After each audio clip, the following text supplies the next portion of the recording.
Hello friends, இன்றைக்கி hotel ஸ்டைலில் chicken 65 எப்படி செய்கிறதுன்னு பார்க்கலாம். இதுக்கு நான் ஒரு 150 கிராம் அளவுக்கு சிக்கன் எடுத்திருக்கேன். சால்ட்டு சேர்த்துருக்கேன். அரை teaspoon Kashmiri chilli powder, 1 table spoon மிளகாய் பொடி, 1 டேபிள் ஸ்பூன் தனியா பொடி, அரை teaspoon pepper powder, 2 table spoon cornflour மாவு, 1 டேபிள் ஸ்பூன் அளவுக்கு இஞ்சி பூண்டு பேஸ்ட்டு, அரிசி மாவு 1 டேபிள் ஸ்பூன், தயிர் 2 டேபிள் ஸ்பூன். இதோட கொஞ்சோண்டு லெமன் ஒரு 7லேருந்து 10 ட்ராப்ஸ் அளவுக்கு சேர்த்துக்கோங்க. இது எல்லாத்தையும் ஒன்றா கலந்துக்கோங்க. தண்ணி தேவைப்படாது. இதை ஒரு 20லேருந்து 30 நிமிஷம் ஊறட்டும். நல்லா ஊறினதுக்கப்புறம் வடைச்சட்டியில் தேவையான அளவுக்கு எண்ணெய் ஊற்றி இதை ஒவ்வொன்றா பொரித்து எடுத்துருங்க. அவ்வளோதான்.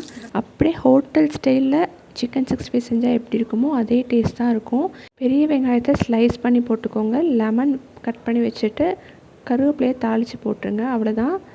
Thank you.